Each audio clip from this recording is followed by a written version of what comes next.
मैं टी ठाकुर, सहायक प्राध्यापक इतिहास, शासकीय महाविद्यालय रामाटोला, जिला राजनांदगांव, छत्तीसगढ़। आज का मेरा टॉपिक है इंग्लैंड के गृह युद्ध की घटनाएं तथा उसके परिणाम। तो इंग्लैंड का गृह युद्ध जो है वो 7 वर्षों तक चला था और 7 वर्षों में इसके 2 दौर थे।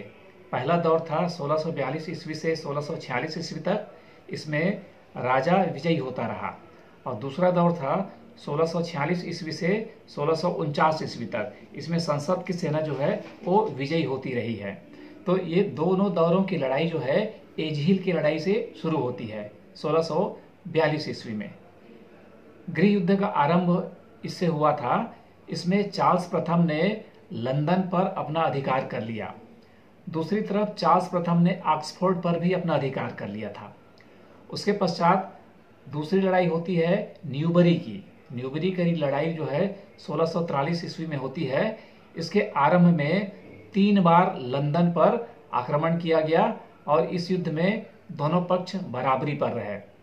उसके बाद तीसरी लड़ाई होती है मार्स्टन मूर की लड़ाई 1644 ईस्वी में। मार्स्टन मूर की लड़ाई में सेनापति क्रामवेल ने लौह सैनिक शक्ति तथा स्कॉट की सेना की संयुक्त सेना से चार्ल्स प्रथम की सेना को पराजित कर दिया। अब पार्लियामेंट का उत्तरी इंग्लैंड पर अधिकार हो चुका था।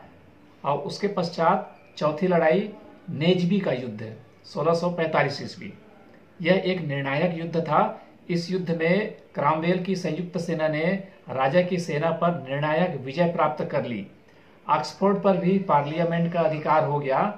विवश होकर चार्ल्स ने स्कॉट लोगों के पास शरण लिया और फिर स्कॉट लोगों ने पार्लियामेंट से युद्ध का खर्च प्राप्त कर राजा को पार्लियामेंट को सौंप दिए।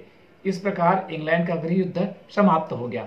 उसके पश्चात इंग्लैंड में गृह युद्ध के परिणाम, तो इसके बहुत सारे परिणाम हुए थे। सबसे पहले मैं बता दूं आपको, इंग्लैंड के गृह युद्ध के परिणाम में राजा चार्ल्स प्रथम को मृत्यु दंड दिया गया था।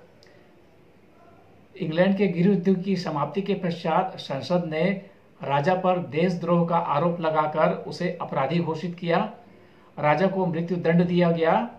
30 जनवरी 1649 ईस्वी को इंग्लैंड के राजा चार्ल्स प्रथम को फांसी दी गई। इस प्रकार स्टुअर्ट वंश तथा सम्राट चार्ल्स प्रथम का करुणाजनक अंत हो गया। चार्ल्स के मृत्युदंड पर इतिहासकार मिस्टर ग्रोवर ने लिखा है, राजा चार्ल्स के वध ने मानव इतिहास में एक नए युग का सूत्रपात किया। इसने एक उदाहरण स्थापित किया और अत्याचारी शासक पर जनता विजय पा सकी। इंग्लैंड के गृह युद्ध की घटना की दूसरी परिणाम, राजतंत्र का अंत हो गया और निरंकुश सत्ता का प्रारंभ। वो इस प्रकार कि सेनापति क्रामवेल ने सम्राट के शासन के अंत के साथ हाउस ऑफ लॉर्ड्स को समाप्त कर दिया और रंप पार्लियामेंट की स्थापना की गई थी। इंग्लैंड में एक निरंकुश गणराज्य की स्थापना से एक नए प्रकार का शासन स्थापित हो गया। तीसरा परिणाम था काउंसिल ऑफ स्टेट्स की स्थापना। इंग्लैंड में प्यूरिटनों का प्रभाव बढ़ गया था और राजा के अंत के साथ स्वतंत्रता और समानता के सिद्धांत को बल मिला और देश का शासन चलाने के लिए काउंसिल ऑफ स्टेट्स का जन्म हुआ, जिसमें 41 सदस्य थे।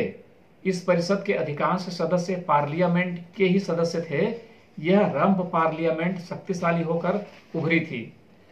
उसके बाद चौथा परिणाम है क्रामवेल की सत्ता की स्थापना। इंग्लैंड में गृह युद्ध की समाप्ति के पश्चात सेनापति क्रामवेल की सत्ता स्थापित हो गई।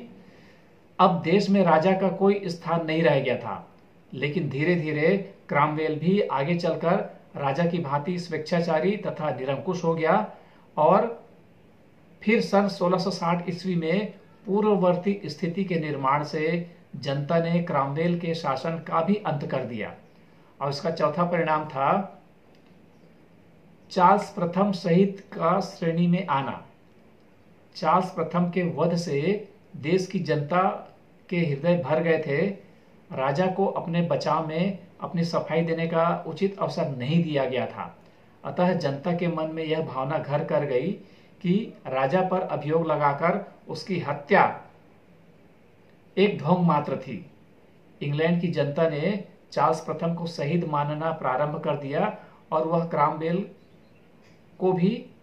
क्रामवेल के भी विद्रोह हो गई। धन्यवाद।